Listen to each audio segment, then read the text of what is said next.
Hello guys, for today's video guys, gagawa tayo ng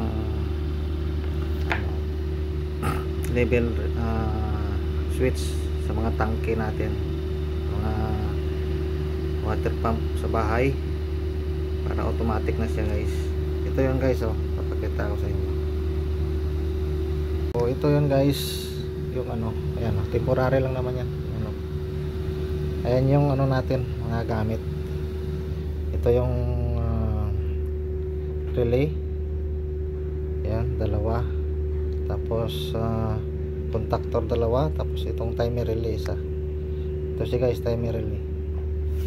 So yan siya, subukan natin i-energize guys. Ayan, ito yung pinaka tangke ng natin sa bahay. Ayan, ayan siya, ayan. Halimbawa na puno. Ayan, puno yan guys, may tubig yan. Ayan, yan, mamamatayan siya. So subukan natin i-open na yung natin, yung parang rod natin, yung wire. Ayan, mag-open yan guys. Tapos yan, napansin nyo yung timer relay umiilaw. So may yan, may delay bago siya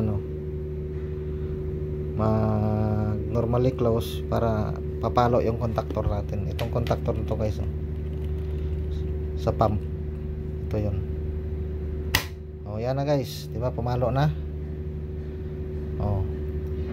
Pumalo na pag na-empty siya. So kasi nakaangat to ngayon pag ilubog natin yan guys, ilubog natin. Tignan nyo, mamamatay yan. Mamamatay yung contactor yan. Yan yan. Hindi na siya papalo kasi may delay yan. Papalo uli yan pag na-reach halimbawa 1 oras, or depende sa settings nyo kung ilang oras yung settings ng timer relay na to. Ito ginawa ko to kasi sa sa chemical ng namin, planta namin dito sa Qatar. Yung chemical namin is 2 liters lang. Ayan, pumalo na naman siya kasi naka-open. Pero pag nalubog mo yan guys, nag-pull na, na-reach niya yung kung ilang liter yung kailangan, yan, mamamatayan. So ginawa ko lang to sa paling experiment, parang experiment na rin kasi yung company namin hindi nakabili ng level relay. So experiment lang kasi may mga relay naman ako dito na spare. Ito yung niya pala guys, ito yung diagram nya. Yan, ito, mag start tayo dito sa relay.